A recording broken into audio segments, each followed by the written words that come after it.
গোপনে তুমি সারা কে জানে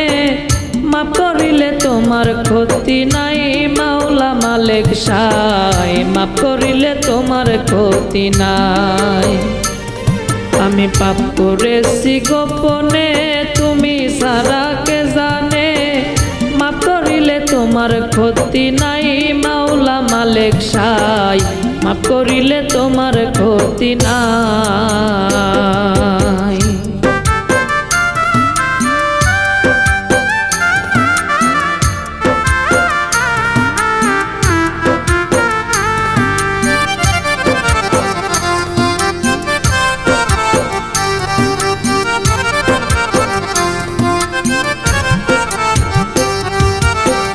এই দুনিয়ায় পাপ কইরাছি এই দুনিয়ায়